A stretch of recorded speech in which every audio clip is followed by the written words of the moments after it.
वंदे मातरम की जहां तक बात है तो वंदे मातरम को जो सम्मान 1947 पहले आजादी के दिन से मिलना चाहिए था, वो सम्मान 80 साल बाद मिल रहा है।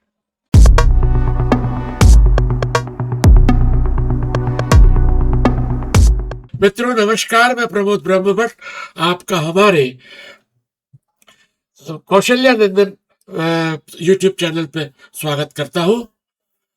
आज हमारे साथ 15 अगस्त स्वतंत्रता दिवस के अवसर पर देवरिया उत्तर प्रदेश से श्री अजय बाबा शर्मा जी उपस्थित हो रहे हैं और हम इनसे 15 अगस्त के ऊपर चर्चा करेंगे। तो शर्मा जी आपका स्वागत है। अ, च- चलिए शर्मा जी बताइए, आप क्या बोलना चाह रहे थे? आप इस 15 अगस्त के बारे में क्या कहेंगे? जो भारतीय स्वतंत्रता आंदोलन के वयोवृद्ध पुरुष कहे गए हैं, दादा भाई नेहरूजी, उनकी चर्चा बहुत कम होती है। और वो कांग्रेस के जो है संस्थापक सदस्य थे, वो कपास के व्यापारी थे, शिक्षाविद थे और कॉमन सभा जो इंग्लैंड की संसद होती है उसके पहले भारतीय मेंबर भी थे। उन्होंने एक बौद्धिक आधार तैयार किया कहीं न कहीं स्वतंत्रता आंदोलन का। और 1857 की अगर क्रांति को देखें तो मंगल पांडे और लक्ष्मीबाई, उसके बाद का जो समय आता है महात्मा गांधी का, उसमें आप देखेंगे कि महात्मा गांधी के जो मार्गदर्शक थे और एक तरीके से राजनैतिक गुरु थे गोपाल कृष्ण गोखले, और वहीं पे कांग्रेस के जो गरम दल के नेता थे बाल गंगाधर तिलक और गोपाल कृष्ण गोखले दोनों लोग जो है महाराष्ट्र के थे, रत्नागिरी जिले से। और 8-10 साल का ही उम्र में फर्क था। पाल बिपिन चंद्र पाल, बाल गंगाधर तिलक और लाला लाजपत, इन लोगों ने कांग्रेस के गर्म दल वाले विचारधारा का प्रतिनिधित्व किया और उसके बड़े अच्छे परिणाम आए। परिणाम यह आए कि एक क्रांतिकारी विचारधारा भारत में हुई। लेकिन दूसरी तरफ जो गोपाल कृष्ण गोखले थे, मदन मोहन मालवीय थे, और 1915 का जो पीरियड आता है उसमें आप देखिए गोपाल कृष्ण गोखले और मालवीय जी, जब बीएचयू का उद्घाटन का अवसर था, उसमें गांधी जी से जब बात होती है तो ये लोग कहते हैं, खासतौर पे गोपाल कृष्ण गोखले जी कहते हैं कि गांधी जी, अगर भारत को स्वतंत्र कराना है, यहाँ के लोगों को जागरूक कराना है, तो कम से कम 1 साल आप घूमिए। और उस 1 साल के घूमने में ही आप देखेंगे कि महात्मा गांधी को जो आंदोलन की गति मिली या एक दिशा मिली, वो चंपारण के नील आंदोलन से मिली। जो तीन कठिया प्रणाली थी, जो नीलही खेती होती थी, और वहां पे उनको जो है चंपारण में एक सामान्य किसान, उस समय जमींदार थे और किसान थे, राजकुमार शुक्ल को ये श्रेय जाता है कि वो महात्मा गांधी की पीछे पड़ करके और कानपुर जाते हैं, लखनऊ अधिवेशन में जाते हैं, वहां से वो कलकत्ता जाते हैं। और इसका पूरा उल्लेख जो है जो राजकुमार शुक्ल जी पर एक किताब लिखी है राय प्रभाकर जी ने। और राय प्रभाकर जी की किताब को जब राजकुमार शुक्ल के बारे में आप पढ़ेंगे तो लगता है कि राजकुमार शुक्ल की जो संवेदना थी, जो दर्द था, जो परतंत्रता की बेड़ियां थी, उन चीजों को राजकुमार शुक्ल की आंखों से महात्मा गांधी ने देखा।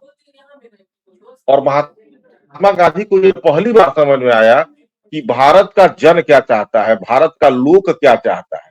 आप एक चीज और देखेंगे, चरखा, मुझको ऐसा लगता है कि जो नील का खेती होता था उससे कपड़े रंगे जाते थे। और भारत में 1921-22 में असहयोग आंदोलन जो चौरी चौरा का हुआ, हमारे बगल में ही है, मेरे ही जिले में पहले था, तो देवरिया हो गया तो गोरखपुर जिले में है। 1921-22 में मैनचेस्टर की मिलें जो है 100 करोड़ से ऊपर का कपड़ा भारत में बेचती थी। लेकिन जब चौरी चौरा का आंदोलन हुआ तो उस साल मात्र 53 करोड़ का कपड़ा बेचा गया। जो यूरोप में आर्थिक उन्नति हुई, जो आर्थिक क्रांति हुई, वो कहीं न कहीं वो साम्राज्यवाद को वही बढ़ावा दे रही थी।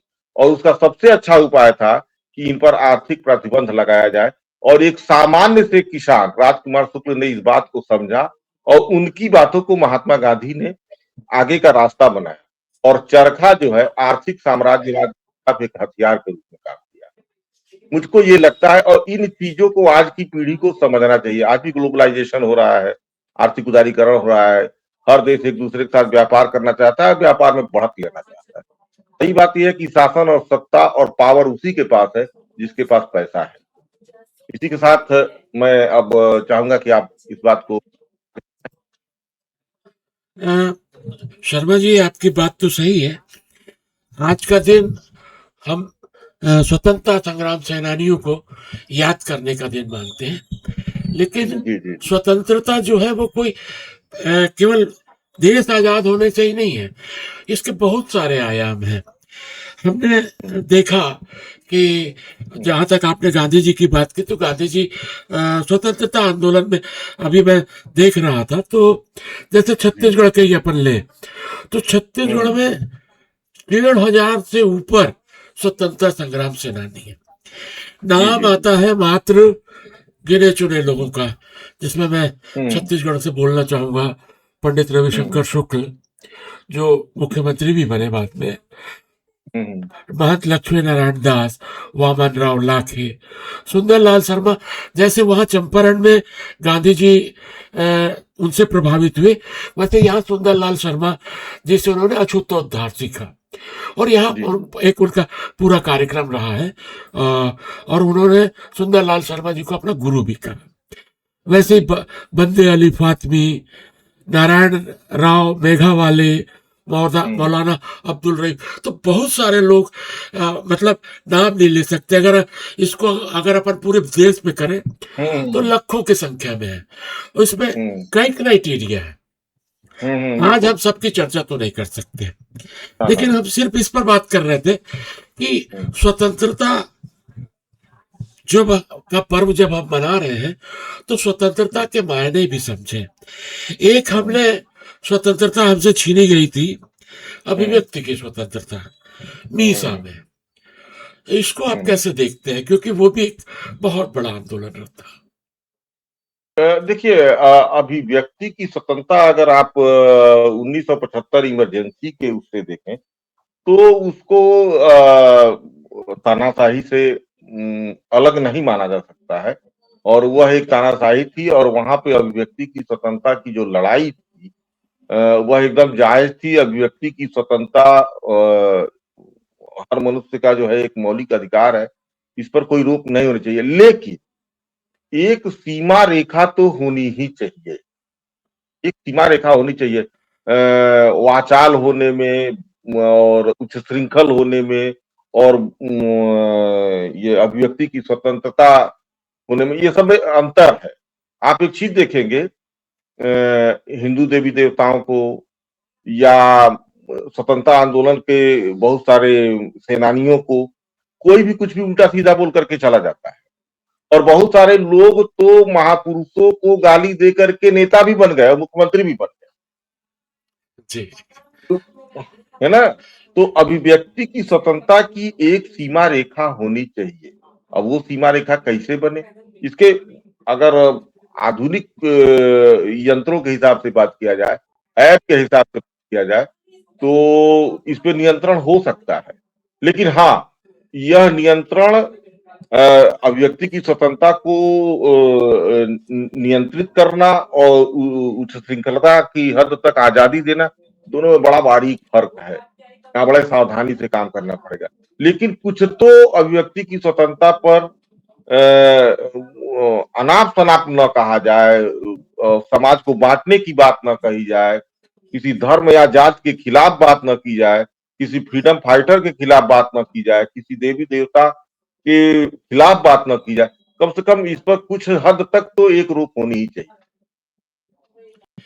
जी, आपकी इस बात से मैं पूरी तरह सहमत हूँ, लेकिन फिर भी अभिव्यक्ति की स्वतंत्रता, और उस समय जिन लोगों ने आंदोलन किया, आज वो मंत्री भी हैं, और आज बीजेपी जो है, बीजेपी में ही उनका कहना चाहिए एक तरीके से वो बीजेपी के ही अंग रहे, या नहीं, हर पार्टियों में है, हर पार्टियों में है।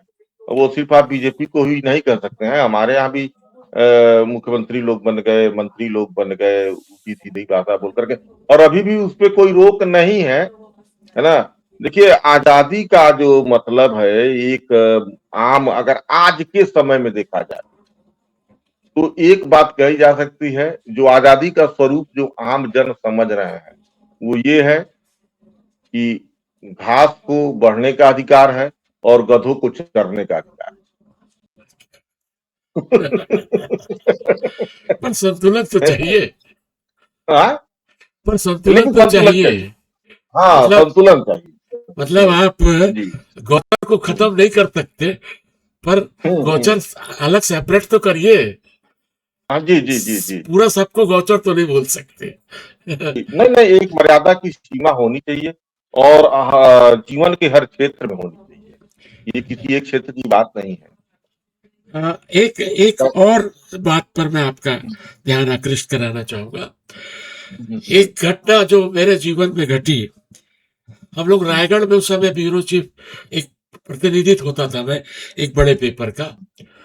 उस जी। समय नए नए नवीन जिंदल साहब आए थे अमेरिका से। हम्म। तो उन्होंने अपनी कार के सामने, अपनी खुद की हम्म। कार, राज्यपाल के स्वागत में वो भी कार से गए थे, और उन्होंने हम्म। अपनी कार में तिरंगा झंडा लगा लिया था।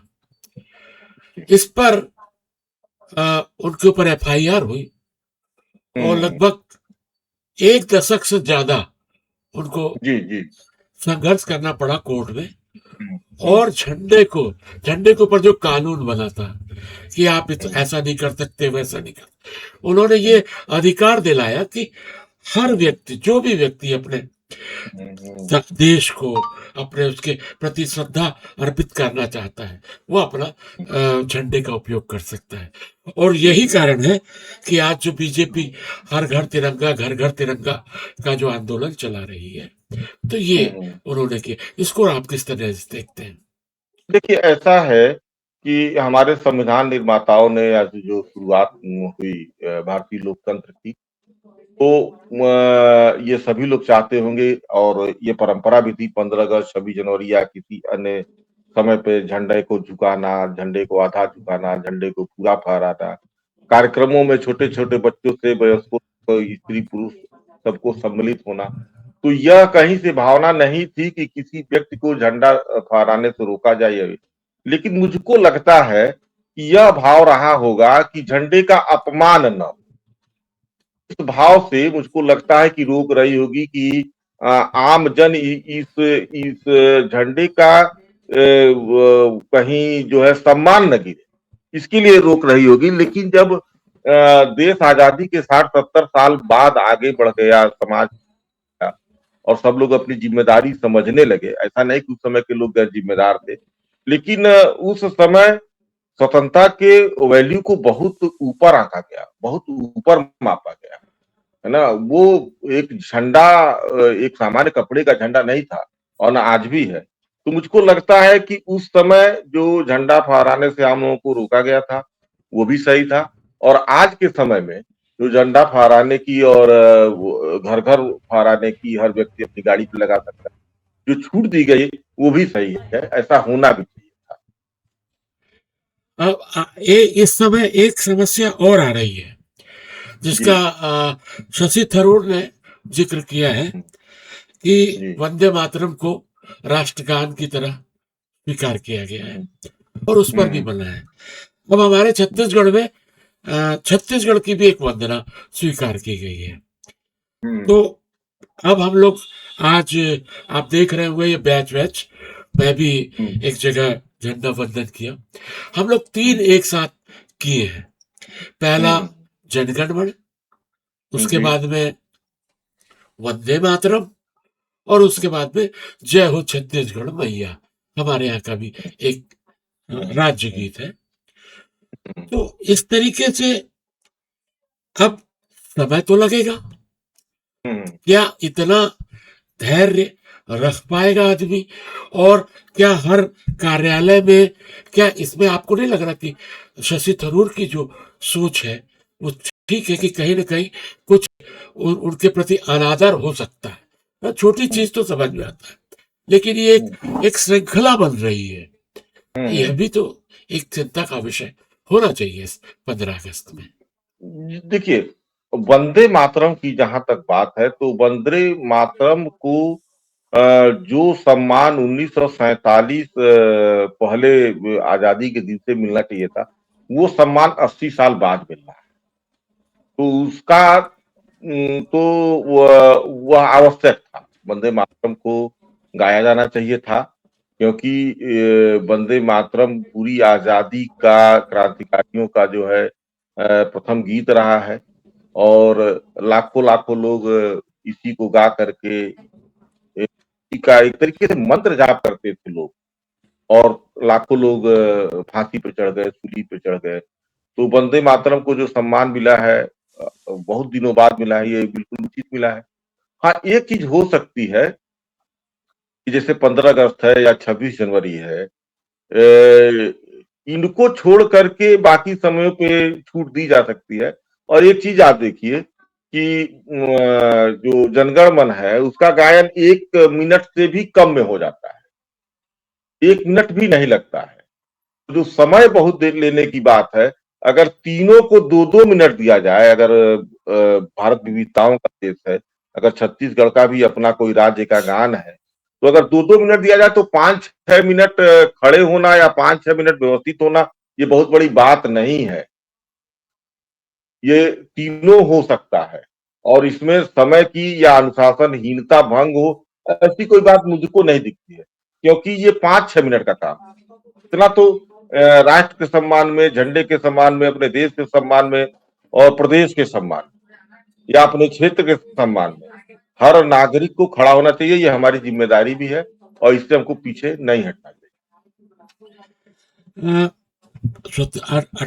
80वें स्वतंत्रता दिवस की आपको और पूरे प्रदेशवासियों को और देशवासियों को बधाई। और हम ये कहेंगे कि स्वतंत्रता कोई ऐसी चीज नहीं है कि सिर्फ 1947 में हुई। हर कदम पे स्वतंत्रता का सम्मान होना चाहिए और स्वतंत्रता की रक्षा के लिए हर व्यक्ति को कम से कम इतना तो इतना तो भावना व्यक्त करनी चाहिए कि सही को सही और गलत को गलत कह सके। बस इसी भावना के साथ हम आपको धन्यवाद देते हैं कि आप अपने बहुत कीमती समय आपको हमारे लिए आपको निकाला। भी आपको भी हमारे बगल में मंगल पांडे भी है, 40 किलोमीटर पे, और पीछे चौरी चौराहा है, और हमारे घर से बहुत नजदीक राम प्रसाद बिस्मिल जी की जो है समाधि स्थल है। तो उस जगह से मैं बोल रहा हूँ, और इस पावन स्थल से, महान स्थल से छत्तीसगढ़ के साथ आपके साथ जुड़ करके मैं पूरे देशवासियों को, आपको स्वतंत्रता दिवस की बहुत बहुत शुभकामना देता हूँ। धन्यवाद। वंदे थैंक यू। मातरम। जय भारत।